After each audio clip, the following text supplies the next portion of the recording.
Here we go. Do it. Okay, cool. Here we go.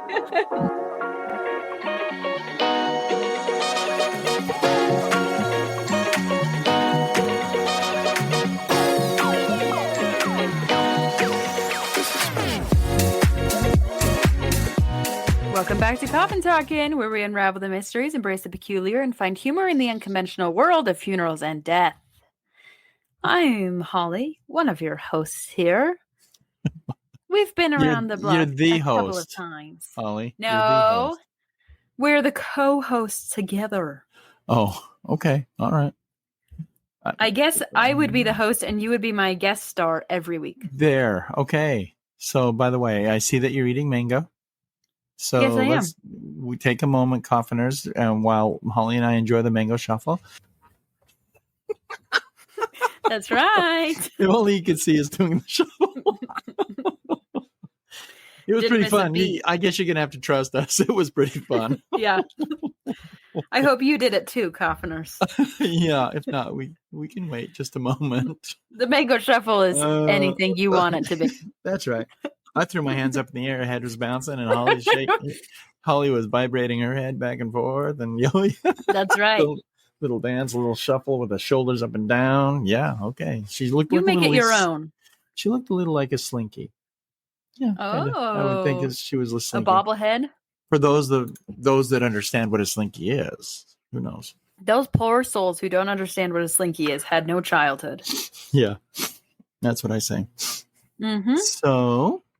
What else is going on? Anything? Well, I'm eating my mango. Yes. And we've had the shuffle. We've had the shuffle. This weekend, a friend came up. Yes. Into town. So we were able to see a good friend from Arizona. And that was so much fun. Is she still there? Nope. It was a really quick trip. So we only saw her for one day, but we went on a hike. And let me tell you, pregnancy and hikes. Okay, I was very deluded in my mind because this hike was my suggestion. Yeah. And I was greatly underestimating your how stamina and health and your stamina and energy, power. Yes. Yeah. But let me tell you, I got through it. We did the whole thing. Saw a very pretty waterfall. Nice. And I got home and I fell asleep at 8:30 and I woke up the next day at 9:30. Did she stay with you? She stayed with us the night before, but she actually flew out that night. Oh. Yeah, so it was great. It was really a lot of fun. So it was good. Yeah. It was a lot of fun. How was your week? It's been up and down. It's been unbelievably busy. More so than I've ever been used to, actually. And more than you've ever been used to, really? Yeah, it's been that busy. It has been busy, which is fine. I mean, I can handle it. It's just that I come home, have to take care of the dog, then go back to work. And you don't even get the luxury of falling asleep at 8:30 and waking up at 9:30. No. And so when the flow of the day gets interrupted, then the flow is interrupted. That's I don't know how else to explain it other than the fact that it's very hard to try and get back into the groove. Sure.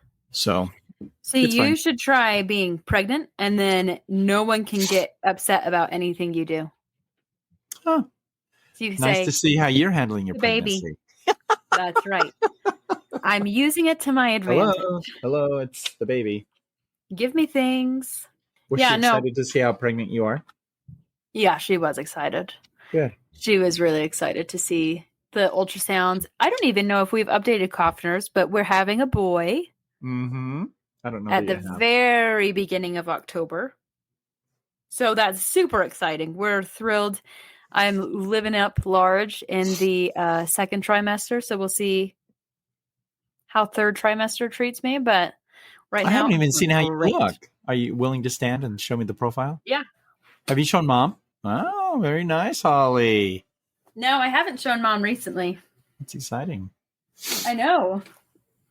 I was under the delusion that I didn't look pregnant. Yeah. Until I wore my I kept wearing it because we've been swimming, like I said, until I wore my swimsuit that was my athletic swimsuit that used to fit. Okay. And there's mesh and the mesh stretched so far. It's like supposed to be on your torso. It stretched so far that it was showing my belly button through the mesh. Oh. And it was just like, okay, I need a new swimsuit because this is going to rip. It's trying its hardest to pull me in. Yeah. And well, is it working or no? No. It's well, working. I got a new one. So the new one's working. Good. I decided that if you ever have a week that you're too busy, then we're going to do a Frank fact. Uh-oh. What's a Frank fact? Let me tell you. Okay. Fantastic. Let's do it. Frank fact, I will ask you a question. You must answer honestly. We will have outside auditors. I'll know if you're lying. Well, because you can see my pupils? That's right. Okay. No, it's nothing as dramatic as that. Just something little so the coffiners can know you a little bit better. So, what I was thinking of just right now that popped into my head was, what was your favorite chore as a child? My favorite chore as a child? Mm-hmm. Feeding the ducks. You had ducks to feed? We had ducks, yeah. Oh, because you did have a pond in your yard. Yes, huh? Yes. So they were your pet ducks? They were. Cute. Yeah. And did you name them? If we did, I don't remember the names. I just remembered thinking it would be so fun to get in the water with them. And then they get out and they shake their tail, and then they start squawking, whack, whack, whack, whack, whack, whack, whack, whack, until, of course, they get fed, and then they go right back into the water as though you didn't even exist, which is fabulous. So, yeah, that was fun. we could turn a 10-minute event into a half hour to an hour. Just playing with the ducks. That's right. The mom would say, so Mom would say, go feed the ducks. Oh yeah, happy to. Yeah. Go feed the ducks. Take your time. Yeah, that's right. That's what happened. That's cute. Okay. Well, that's our Frank fact. There you go.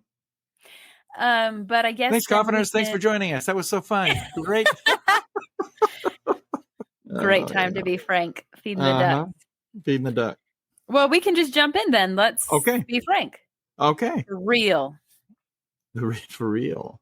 So today I have a story which is kind of odd. It could be a heartwarming story. Or it also could be just one of these stories that you would listen to and say, and just make you go, And I had an employee friend that I used to work with that would always say, the things that make you go,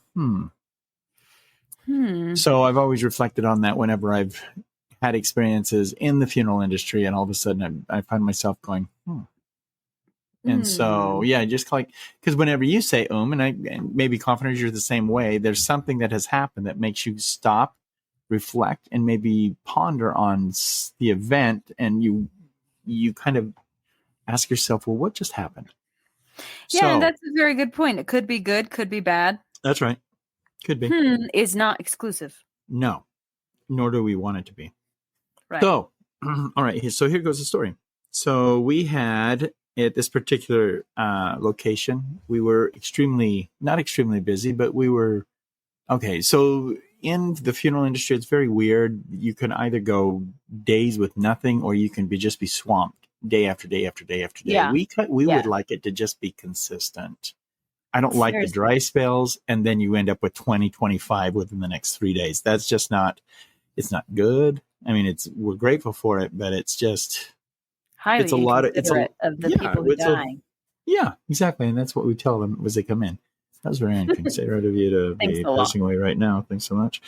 But it was one of those days where it was slow, and a call came in to where we needed to go to a particular residence or home, private home, to bring into our care this woman that had actually passed away. So let me set up the outside of the parameters in the home for you. So as we pulled into the house, nothing unusual about the house, excepting for the fact that she and her husband were in the same room.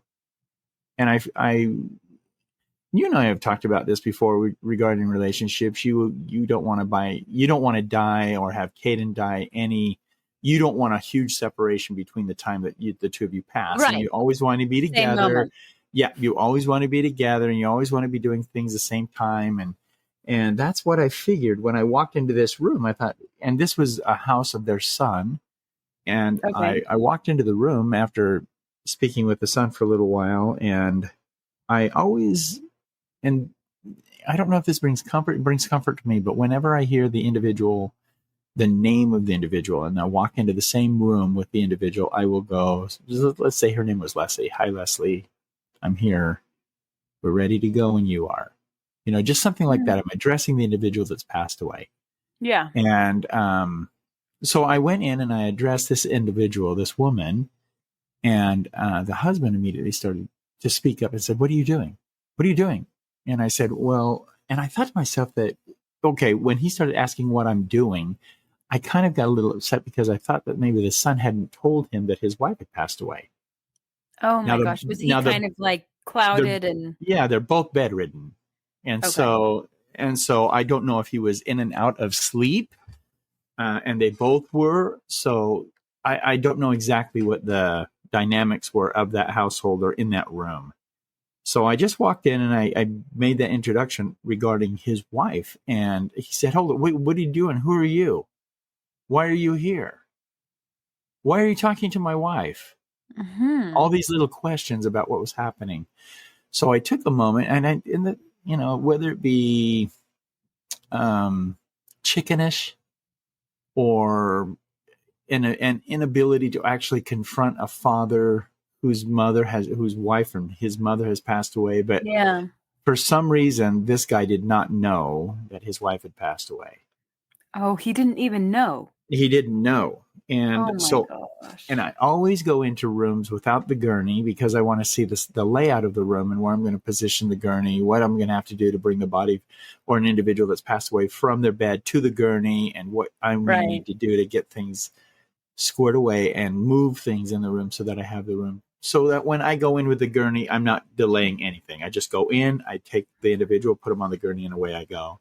So in this instance, this guy started asking questions, and so I took a minute and I just sat at the side of his bed. And I just started talking to him, and I just told him a little bit about what I was doing there and what I'd been asked to do, and that I was there to actually bring into my care his wife. And Yeah. he goes, "What do you mean? Is she sick? Is she going to the hospital?" Oh Yeah. no. And so all he could do is, raise his head just a little bit. He couldn't sit up. He was just raising his head just a little bit, and he could just see the bed that she was lying in. And then he started Yeah. yelling, and then he started not yelling, but started to repeat her name over and over and over as if Oh, he and trying wanted to her get a to, reaction. trying to get her to respond to him. And I sat there and I just let him go. And then finally I just put my hand on his hand, on his hand. And I just point blank bluntly said, "She has passed away." Oh. And he just started bawling. Yeah. And I as I think back on the moment, I thought to myself, well, it was kind of unlikely that, well, he knew that she would be passing away, but I thought it was kind of a dirty deal from the son that he did not Yeah. go in until his mother had passed away, Yeah. or that his wife. And I remember there thinking getting just a little bit angry with the son. And it was in that moment and in that type of attitude that I was angry, that I just sat and I listened to him. And he said something like this. I'm just going to paraphrase because I don't know exactly word for word what he said, but this is kind of what he said. He said, "We've been married for close to 65 years. And I'm just Oh. looking at him, and I handed him a tissue because he wasn't crying and sobbing, but he was definitely crying. And he said, "For 65 years, we always said that we would die together." And he said, and now and this is why I thought, episodes back, you were telling me about what you and Caden's pact was. Oh yeah. And so I'm sitting there thinking how kind of rude, how awful life can be at times, because here you are, an individual sitting there waiting, talking to your wife, and all of a sudden you feel like she's gone to sleep. So you're taking a rest only to find someone come in and disturb you, only to find out that your wife has passed away. And so there was a hospice care worker there, and I was surprised the worker didn't even say anything to him. Maybe he was asleep when they were all in there. I don't know. And I'll try and give them the benefit of the doubt. But for me to sit there and actually I have to explain to him that his wife had passed away and that he probably wouldn't have an opportunity to actually speak with her. Anyway, he just said to me again, he just looked at me and he goes, so we had this pact that we would die together. And he said, I'm feeling pretty good. And I don't know how that pact's going to be, but I feel like I've let her down because after 65 years, after always talking like that, I've always figured that we would die together. And he said, it might have been an auto accident. It might have been in an adventure hiking or walking, something that we would both be taken at the same time. Hit by a car, whatever.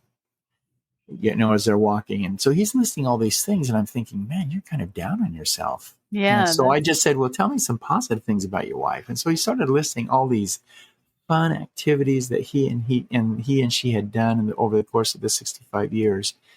And I was shaking my head. We even laughed a couple of times. And I just remembered looking at him and thinking, this is going to be harder maybe on me than on him.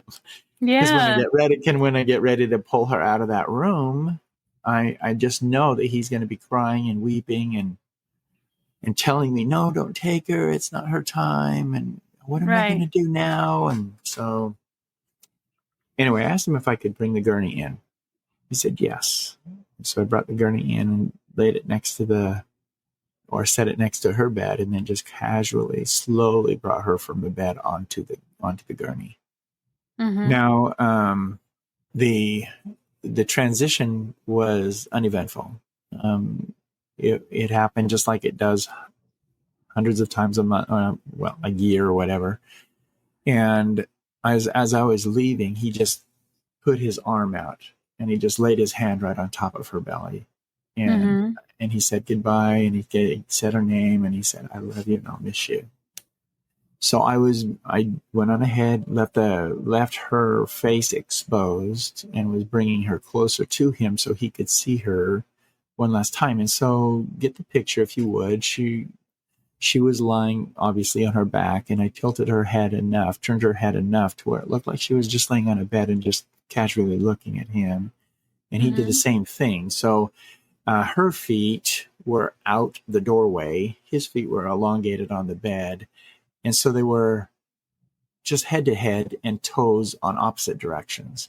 But they were looking, and if I was taking a superior shot or upshot on that event, it would just be the two of them, just like they were on a picnic blanket. And they were just laughing and joking, and then occasionally would look at each other and just stare each other in the eyes, and then have their feet, resting up under their buttocks, whatever, with their knees in the air. So it was kind of a touching moment for me. And I said, do you mind if I cover her face? And he said, I'd rather you did, not until she leaves the room. So I said, okay. So I pushed her out of the room, and he said, hey, and he called me by name, and he said, would you come back here when you're done? And I said, what do you mean when I'm done? And he said, when you put my wife where she needs to be, in your car, in your hearse, wherever. And this guy is very, very livid. I mean, not livid. He's very with it.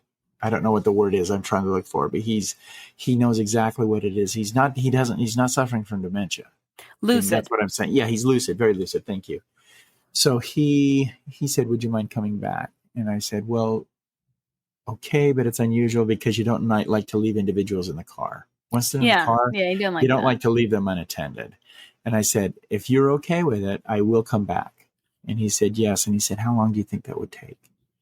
I said, I don't know, maybe 7 minutes, 10 minutes. He goes, okay, I'll see you in 10 minutes. So I went on was pushing the gurney out of the bedroom into their main living space. And then the son started asking me some questions about if I was able to talk to the dad. And I said, yes. And I said, why didn't you tell him that his wife had passed away? Yeah. And it was a simple question on my behalf. And he says, well, I didn't really want him to know.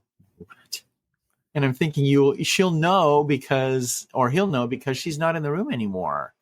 Yeah. And guess what? I'm coming, a stranger. So anyway, I told him, I said, look, your dad has asked that I come back into the room. We've had a nice little conversation. So I'm going to take your mother, place her in the car, and then I'm going to come back in and talk to your father. Mm-hmm. And in the interim, the hospice worker was at the kitchen table doing the paperwork, which is necessary for anyone that passes away at the home. And then we get a copy of some of the paperwork. So I just looked at her, and it was a friend of mine, and I just smiled at her and I said, "Hey, I'm going to be back in about 10 minutes. So go ahead and finish up your paperwork if you would, and I'll just go ahead and bring that or get that paperwork from you." She said, "Okay." And so from the time that I'd left the room, took her to the car, and I was thinking about all of the things that he and his wife had experienced. And I just thought that maybe one day I would feel the same thing and have that same type of experience with my wife. And I'm grateful to say that, yes, I have. I believe I have. And so the placement of her into the car happened. I closed the door, and I just remember turning around and going like this, just Taking like, a big okay, sigh. yeah, like now what's going to happen? Do you know that type of feeling where you've already had a discussion? It's already been heavy. Yeah, and you just don't know exactly where it's going to go from here. Right. So I walked in, and there was no one in the front room. No one there. There was the hospice care worker wasn't there. The son wasn't there. And I walked into the bedroom, and there they both were, over someone who had just passed away. Did he kill himself? No. She likened it to a broken heart. Oh my God. That he had, because I just kind of, and I don't mean to say this in a irreverent way, but I just kind of smiled. And I thought, you actually handled what it is you thought you would do. This is perfect. You just sat here and told me for the last 10 minutes about how you and she were supposed to go together. And I just thought, if I could see with spiritual eyes the reunion between the two of them. Yeah, now they're back together. Yeah, and I pictured the two of them in probably their most finest hour and age as a couple, waltzing, dancing, laughing it up, over a cheeseburger or whatever the case might be. Yeah. And just enjoying the time that they're now spending together, thinking, we pulled a fast one over on death. We got the better of you because the two of us won. Well, he eventually won, but the two of them together went together. And so I just remembered thinking that, and the son looks at me and he goes, "You don't happen to have a second cot, do you?" So now let me backtrack just a little bit further. We had been busy that morning to where all of our gurneys had been either still occupied with individuals on them, to where we hadn't had a chance to place them into the cooler yet, and what we call identify the case into our log. So there were I don't know, maybe 10 gurneys sitting in this major hallway waiting, and we had one guy who was the apprentice, and he was working on getting everyone logged in and identified and then placed in the cooler. So he said, "Hey, I've got to run out on a first call. Do you have a gurney available?" And he just said, "Yeah, I have this one here." And I pulled the gurney down the hallway, and then I just stopped. And I said, "Hey, I'm going to need a second gurney." And for whatever reason, I don't know what exactly it was, but I just remembered stopping and thinking, and then vocalizing, "I'm going to need to take a second gurney with me." So I went on it and took that one gurney down, and he said, "I'll have one ready for you in just a few minutes." So I took the gurney out to the car, got it in the car, walked back up. And I said, "That's kind of silly because we have plenty of personnel. Why would I have to take a second gurney if I don't need one?" And then they're going to call me and say, "Hey, you took one of the gurneys. I'm going to now need you to we go needed on that. another." Yeah. So it was kind of a big risk and a big ask, but it did happen. And so as I was driving to the home, I just remembered thinking over and over, why do I have a second gurney? Why do I have this gurney? Why was I prompted to take the second gurney? So remember when I was doing the first calls of two different individuals of two different hospitals and how the son reached in? Do you remember that story? Where I went to one, it was and one had died under hospice care. The other was in an assisted living facility. Yes, at the same time. At the same time, but only in different facilities. And so remember how the son stepped into the car and put both hands together? Yeah. Yeah. Put interlocked them together so that they were holding hands They're on the way to holding the hands. mortuary. Yeah. So the son didn't say anything to me. He just said, well, this was unexpected, that type of an attitude. But when I put the husband into the car and talked to my friend, because now my friend didn't have paperwork for the second person. Right. So we had to, she said, I'm going to have to email this to you, Frank. I said, that's okay. It's all right. No problem. So I went on, I put both individuals in the car, and right side by side, I just reached in there, opened the side door, reached in there, and then just kind of casually let their hands hang or dangle down, because it was such a neat experience when I watched it Yeah, it's so before. sweet. And I thought, well, here they, again, husband and wife together, Mm-hmm. and they passed away within minutes of each other. So wouldn't it be nice to know that they're still physically touching one another?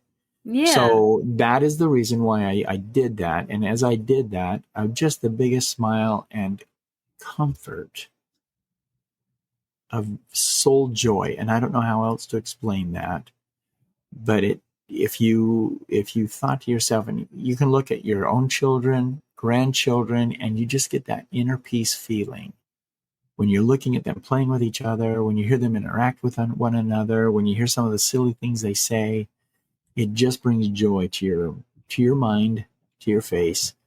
And all I could do is sit there and smile. And I closed the door and walked in, and I sat in the passenger or the driver's side of the car and just vocalized, okay, you guys, we're in for a ride. Let's go. So, One last ride. That's right. That's one last ride. Here we go. Now, Coffiners, I want you to think for a minute in some of the relationships, and not all relationships are going to be like this, but I just want you to think about the relationships you have, the relationships that you've seen or that you witness and watch.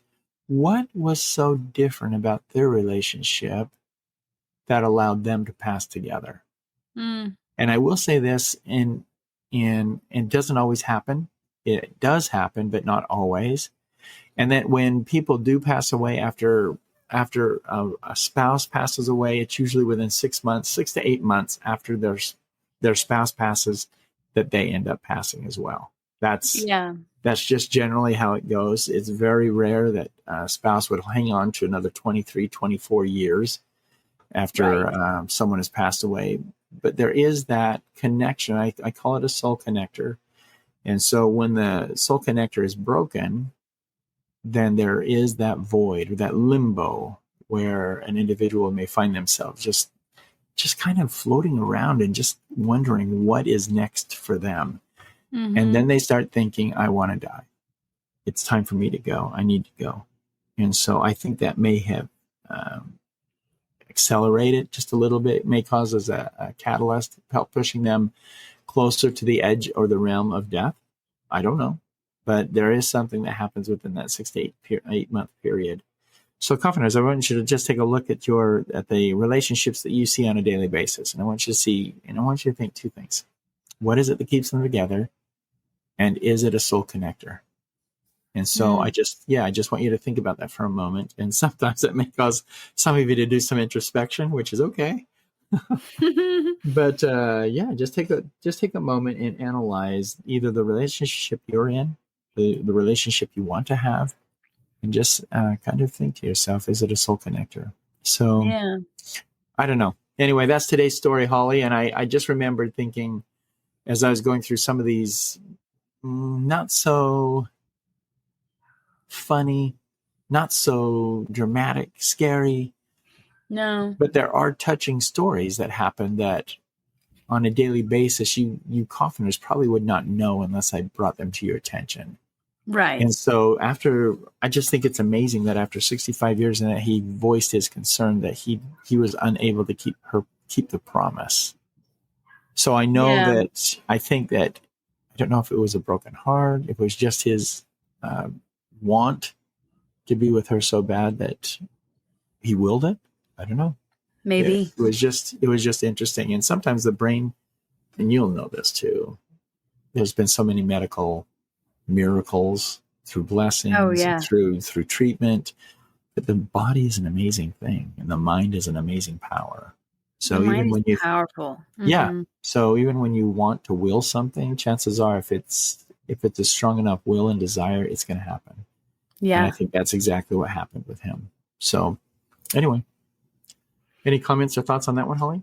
No, I think that's so sweet. Mm-hmm. And I wonder if everyone thinks it's sweet or if we're just weird because you have this profession. Mm-hmm. You know what I mean? Because it Yeah. is now it's both parents that have passed away. Right. But also I think it's just so tender. Mm-hmm. And I don't know. I love it. Do you think that he knew that he was going to pass away when he asked you to come back in, or do you think he had something else to tell you? I think I think he wanted something else. I don't know. Okay, so that's a good question, because when he asked me to come back in, I thought it was weird. But I Yeah. thought, okay, I'm coming back in because you know that Mhm. you're about to go to the other side as well. Yeah. So maybe that was the reason why he wanted me to come back in. Don't leave, because I'm going to be right Don't with you. leave. Yeah, I'm going to be Right. with you. Right. Yeah. I want to take one last ride with my bride. So here's the other thing that I think is very interesting. On the death certificate, and we're going to talk about death certificates here, I think, next week. But on the death certificate, there's always a time of death. Mm-hmm. And the time of death was 1432. So that's 2:32 in the afternoon. Right? Yeah. So the digits are 1432. They were married. This is his death certificate was 1432 as his time of death. They were married January 4th, 1932. No way. Yes. So That's amazing. talk about coincidences. And I don't Oh believe my in coincidences, gosh. but didn't that just give you the chills? Yes. So I just want you to know that that's one of those, gosh darn it, it's one of those things in the story I don't normally tell in the episode. I want to leave it for the book. But just the somber way that we've been speaking, that you need to know the climax of the whole thing. So 1432. That is so cool. It's one last final anniversary present to each other. Kind of. Yeah. So They're going to be together on their next anniversary. Yeah. And what's interesting is that when I sat with the son to make the arrangements, he had told me when they were married, and I just said, hold it, wait just a minute. And I pulled out the death certificate and I put it in front of him, and I said, look at the time of death. Yeah, he said, okay, 1432. But January You said, 4th. how are you not getting this? Yeah. I said, but look, 1432. Okay, that's their wedding that's their wedding anniversary. And, did he find it cool after he realized? No, he didn't find it cool. This was his exact statement. That's interesting. Okay. So all you romantic people out there, yeah, come on, let the romance fly. Let it be. Come on. Let us have this one. Come on. Well, that's interesting. That's interesting, I guess. Yeah. Oh my gosh. No, I think that's so sweet. It is sweet. Good for them. Yeah. You can just picture them. I mean, you laid out the picture so nicely of them being on a picnic blanket, looking up at each other, and I'm sure that's what they were doing. They were reunited, and they were just hanging out and reliving the glory days together. Yeah. And I love it. Just their ability to say goodbye like that together, right? Or him to say goodbye to her, and her eyes. I didn't close her eyes, so they were open, and so it was almost as if she was staring right at him. And yeah. No, I think that's so sweet. Yeah, very interesting. Well, I'd like to know what you like that one. Mm-hmm. Yeah, it's a little bit different. It's not. That's why. Can you see why I said the way I introduced it? It's not scary. It's not really. It's just an odd. I don't even call it odd. It's just one of those things that make you go, Mm-hmm. Anyway, Coffiners, I'd be interested in knowing what your thoughts are, and if you have any feelings towards this one, or if you had something like that happen before in your own life, that would be good to hear too. So absolutely, feel free to tell us. Where's the new email now, Holly? It is coffintalkingpodcast@gmail.com. coffintalkingpodcast@gmail.com. So for those of you and again, we want to make sure that you realize that we've changed that format. So if you have sent in a story and we don't get to it in a week or so, and you don't feel like maybe we were able to carry that over, send us the story again. Yes, please send it again. Yeah, let us know.